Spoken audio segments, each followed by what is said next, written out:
할렐루야. 네. 아말렉은요 성경에서 아주 비열한 족속으로 계속 묘사되고 있습니다. 예전에 출애굽할 때도 이스라엘 백성들의 행렬이 있었는데 이 아말렉 사람들이 어딜 쳤습니까? 그렇죠. 뒤에를 쳤죠. 왜냐하면 거기는 약한 사람들이 있으니까 노인들도 있고 여자들도 있고 어린아이들도 있고 이렇게 비열한 짓만 골라서 하는 그런 족속이 아말렉이었습니다. 이스라엘에게 아주 비열한 방법으로 가시같은 역할을 하는 족속이 이런 아말렉 족속이죠. 이 아말렉이 다윗과 그리고 600명의 군사들이 지금 그 아기스 왕과 함께 전쟁터 아벡으로 갔다가 지금 거기에서 우리가 어제 묵상했지만 하나님께서 정말 아주 교묘한 방법, 아주 그냥 상상하지 못하는 방법으로 그 아기스의 군대 장관들이 우린 다윗하고 못 싸우겠다 이런 상황을 만들어서 돌아오게끔 이렇게 하셨죠. 그렇게 다윗과 군사들이 자리를 비운 사이에 이 사람들이 살고 있던 시글락에 지금 누가 쳐들어왔습니까? 아말렉이 쳐들어온 거예요. 시글락 성을 공격해서 마을을 다 불태우고 사람들을 모두 잡아갔습니다. 그런데 여러분 생각해 볼 것은 이것이 아말렉이 예전에 다윗이 아말렉도 공격하고 막 이랬기 때문에 복수 차원에서 이 사람들을 그 아말렉이 와가지고 공격을 한 것인가? 무엇인가? 여러분 이걸 생각해 봤을 때 만약에 여러분 복수 차원에서 했다 그러면은 그 사람들을 한 사람도 안 죽이고 다 데려갔을까요? 그게 아니에요. 지금 아말렉은요 철저하게 자본주의, 철저하게 돈 되는 일만 지금 하고 있는 거예요. 사랑하는 성도님들, 우리 인생이 돈 때문에 끌려가는 인생이 되면 안 됩니다. 우리의 인생은요 어떤 인생이 되어야 하는가? 사명이 있는 인생이 되어야 합니다. 그러니까 이것이 눈앞에 보이는 내 자존심이고 뭐고 다 내려놓고 그냥 돈만 따라가는 인생은요 그것은 정말 비참한 인생이 될 수밖에 없습니다. 하지만 하나님을 향한 나의 소망과 그리고 하나님께서 나에게 주신 사명과 그것을 이루어가는 하나님의 은혜의 손길을 따라서 살아가는 사람들은 뭔가 눈빛이 다른 거죠. 지금 4절 말씀을 한번 보겠습니다. 다윗과 함께 온 그런 군사들이 너무나 큰 슬픔에 빠져 있습니다. 4절 다 같이 읽겠습니다. 시작. 울 기력이 없도록 소리를 높여 울었더라. 얼마나 울었는지 기력이 없도록 울었다고 기록하고 있습니다. 여러분 이런 큰 슬픔은 뭐로 변합니까? 분노로 변하죠. 그리고 책임을 추궁할 상대를 찾습니다. 6절을 보면 백성들이 자녀들 때문에 마음이 슬퍼서 다윗을 돌로 치자 하니 다윗이 크게 다급하였으나 가족을 잃은 군사들이요 이제 책임을 추궁할 대상을 찾습니다. 지금 모두가 다 기력이 다 쇠하도록 지금 슬픔에 빠져서 우는 거예요. 누구 때문에 이런 일이 벌어진 거냐? 그러니까 여러분 여러 가지 그 말들이 나오지 않았겠습니까? 모두가 다 지금 분노하고 슬프고 이런 사이에 있으니까 다윗이 제대로 외교를 못해서 이런 거 아니냐? 왜 애초에 블레셋으로 들어왔냐? 정말 거기 휩쓸리지만 않았어도 이렇게 되는 거 아니냐? 이게 다 다윗 때문이다. 여러분 이거 어서 많이 들어보지 않았나요? 우리가 살아가면서요 여러 가지 어려움이 있을 때 가장 쉬운 것이 뭔 줄 아십니까? 남 탓하는 거예요. 그게 제일 쉬워요. 네. 공동체가 어려움이 딱 겹쳐졌을 때 이거는 이래서 이랬지. 이 문제에서요 자기는 싹 빠져가지고 제3자 입장으로 가면서 이 안에서 이렇게 했었어야지. 내가 이렇게 하자고 했었는데 내 말을 아무도 안 들었어.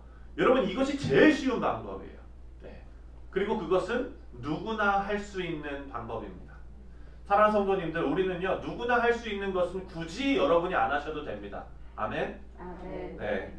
그런 일은요 어떤 해결도 가져오지 못합니다. 가정에서도 교회에서도 어려움이 닥쳤을 때 누구누구 때문에, 이런 말은 누구나 할 수 있는 말이죠. 누구나 하지 못하는 일이 있습니다. 그것은 여러분 영적 리더는요 문제를 뛰어넘어서 하나님께 집중합니다.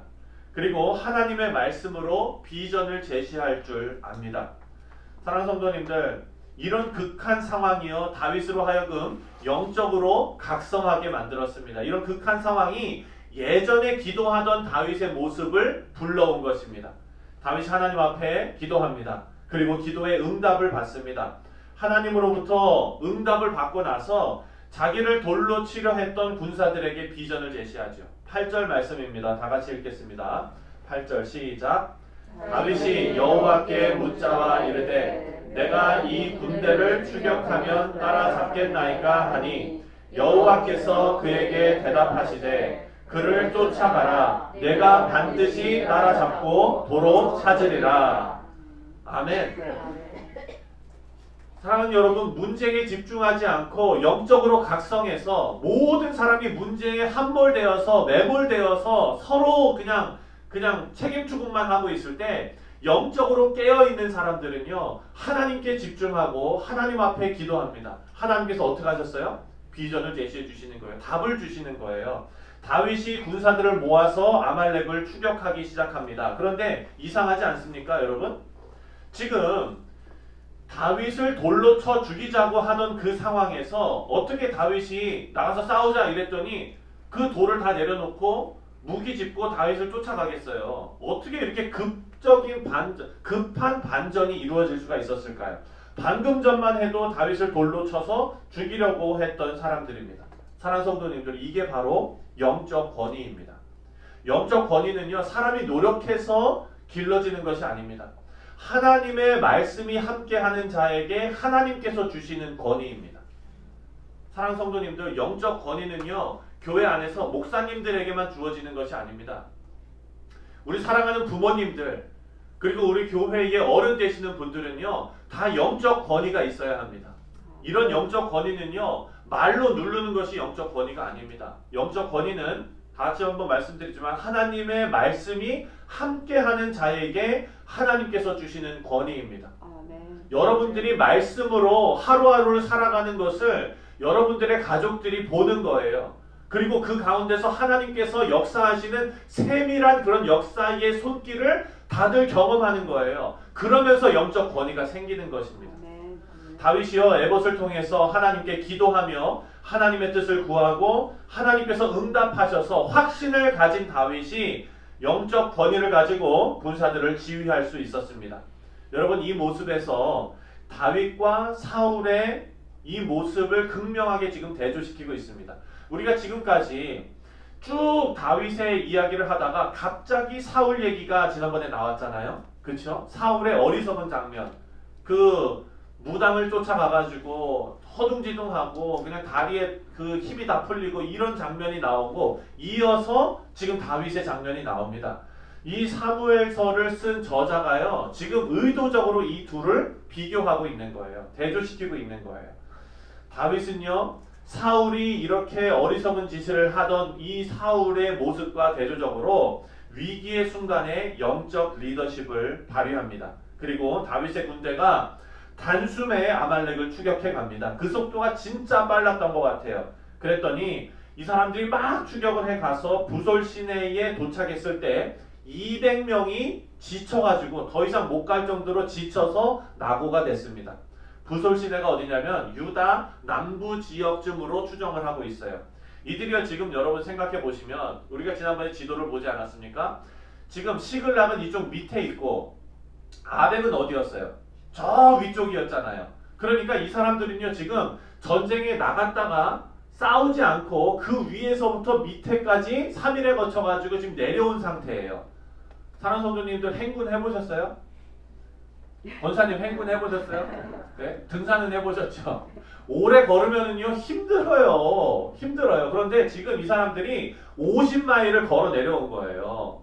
50마일을, 600명이 50마일을 걸어 내려와가지고 이제 다 도착했다, 나는 죽겠다 지금 이러고 있는데 거기에서 자기 마을이 초토화된 걸 본 거예요. 그랬더니 지쳐있는 상황에서, 여러분 힘들면 짜증이 더 나죠? 예, 그래서 제 아내가 퇴근하고 와서는 저 절대 안 건드립니다. 예, 가만 놔둬야 돼요. 회복될 때까지. 예, 마찬가지예요. 이 사람들도 행군하고 와가지고 다 힘들었는데 이런 슬픈 일이 딱 겪어진 거예요. 그러니까 분노가 막 나오겠죠. 그 상황에서 영적 리더십으로 이 사람들을 불러가지고 이제 15마일을 뛰어가는 거예요. 쉬지도 않고 그 지친 상황에서 뛰어갔더니 200명이 낙오가 됐죠. 그래가지고 나머지 400명을 데리고 지금 막 뛰어가고 있는 중입니다. 11절 말씀을 보니까요. 가던 길에 이집트 소년을 한 명 만납니다. 11절 다 같이 읽겠습니다. 11절 시작. 우리가 그래서 애굽 사람 하나를 만나 그를 다윗에게로 데려다가 떡을 주어 먹게 하며 물을 마시게 하고. 다윗 일행은요 지금 아말렉을 맹추격하고 있는 중이죠. 네. 200명이 낙오될 정도로 지금 그 속도로 가고 있다면 주변에 다른 것이 보이지 않습니다. 그냥 빨리 가야지. 그런데 여러분 오늘 보니까 이렇게 빠른 발걸음을 재촉하고 있는 다윗의 군대가 길가에 버려진 한 소년에게 눈길이 갔다는 거예요. 네. 이것은 여러분 참 정말 의미 있는 일입니다. 왜냐하면 사랑하는 성도님들, 우리가 어떤 일에 집중하고 그리고 이것을 분노에 사로잡혀가지고 집중하면은요 우리가 마땅히 해야 될 것은 다 잊혀지고 맙니다. 이것에게만 집중하고 있기 때문에요. 그런데 다윗과 다윗의 군대들은요 이 바쁜 와중에 아말렉을 잡으러 가고 있는 이 와중에도 죽어가는 사람에게 자비를 베푸는 것을 잊지 않았다는 거예요. 우리가 그리스도인으로서 이 세상에 살아가면서요 아무리 바쁘고 아무리 우리의 삶이 바쁘고 힘들고 그리고 또 여러가지 일이 많다 할지라도 하나님의 자녀로서의 본분을 잃지 말아야 한다는 것을 우리가 볼 수 있습니다. 아무리 바쁘다고 해도요 그리스도인으로서의 본분을 잃지 않도록 우리는 노력해야 합니다. 이렇게 작은 자에게도 성실하게 자비를 베풀었던 다윗 일행에게 기적 같은 일이 벌어집니다. 음식물과 그리고 물을 먹여가지고 살려놨더니 이 이집트 소년이 아말렉의 위치와 그리고 얼마나 떨어졌는지를 알려주게 됩니다. 이 소년이 아말렉 사람들이 부렸던 노예였던 거예요. 그런데 뭐 병이 들거나 뭐 뒤척거나 낙오가 됐거나 이렇게 됐겠죠. 버리고 간 겁니다. 그래서 이 소년이 다윗 일행을 아말렉에게 인도해 주었습니다. 우리가 하나님의 말씀대로 살아가며 신앙생활하면서 우리의 본분을 잃지 않았을 때 하나님께서 이런 기적과 같은 일도 우리에게 베풀어 주십니다. 그리고 먼 길을 달려온 다윗과 400명의 군사들이요 필사적으로 아말렉을 만나서 싸웁니다. 오늘 본문 말씀에 보니까 얼마만큼 싸웠냐면은 새벽부터 이튿날 저물 때까지 싸웠대요. 이거 정말 초인적인 힘 아닙니까? 3일을 50마일을 내려와가지고 15마일을 뛰어서 그리고 지금 400명밖에 안 되는 이 군사들이 아말렉과 싸우는 거예요. 그런데 대승을 거뒀어요.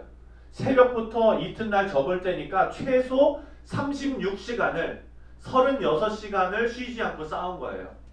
엄청난 힘이죠. 다윗은 자신의 아내 아비가일을 포함해서 모든 사람들을 다 구하고 아말렉이 가지고 있던 모든 것을 전리품으로 다 가지고 돌아오게 됩니다. 여러분 사무엘서 저자는요 아까도 말씀드렸지만 29장과 30장을 통해서 사울의 리더십과 다윗의 리더십을 대조시키고 있습니다. 하나님이 떠난 자에게는요 그 어떤 영적 리더십도 있을 수 없다는 것을 보여줍니다. 그리고 하나님을 의지하는 자는 영적 리더십을 가지고 백성들을 잘 이끌 수 있다는 것을 보여줍니다. 사랑하는 성도님들, 여기 계신 여러분들은요 영적 리더로 하나님께서 다 세우신 분들입니다. 믿으십니까? 네. 지금 모르셨어요? 네, 오늘 제가 알려드릴게요. 여러분은요 영적 리더로 하나님께서 각 가정에, 직장에, 사업터에 그리고 학업에 여러분 다 하나님께서 세우신 분들입니다. 믿으시죠? 네. 하나님과 함께하는 하나님께서 함께하시는 다윗은요 누구도 그를 이길 자가 없었어요. 우리가 험한 세상에서 승리할 수 있는 유일한 방법은요 하나님께서 싸우시게 하는 겁니다. 여러분이 싸우는 거 아닙니다. 여러분은 하나님과 함께하는 인생에서 배어나오는 그런 간증거리가 넘쳐나는 삶을 사시면 됩니다. 그 가운데서 모든 사람들이 저 사람은 하나님이 함께하시는 자야 라는 것이 느낄 수 있는 것이 영적 권위로 여러분에게 나타나는 겁니다. 영적 리더십으로 여러분에게 나타납니다. 사랑하는 성도님들, 여기에 지금 직분 받은 모든 분들은요 그리고 이렇게 깨어서 기도하시는 분들은요 우리가 늘 영적으로 각성해야 될 줄 믿습니다. 다윗이 기도하면서 영적으로 각성했습니다. 우리 여기 집사님들 계시고 또 권사님들 계시고 장로님들 계시지만 우리 교회를 위해서 우리가 영적으로 깨어있지 않으면 큰일 나는 겁니다. 어제 우리 담임 목사님께서 성경적인 세계관을 같이 이렇게 좀 말씀하셨어요. 내 인생을 그냥 내 인생으로 보는 것이 아니라 하나님께서 이끌어 가시는 세계관 안에 나를 발견하는 것. 여러분, 이것을 할 줄 아는 사람이 영적으로 깨어있는 자 아닙니까? 각성하는 자 아닙니까? 우리가 교회의 일이나 가정의 일이나 모든 일을 할 때마다 영적으로 깨어있어서 다른 사람들에게 내가 의도한 것이 아니지만 하나님의 모습이, 하나님의 인도하시는 그런 섭리가 우리의 인생 가운데 나타나게 되시기를 주님의 이름으로 축원드립니다. 아멘.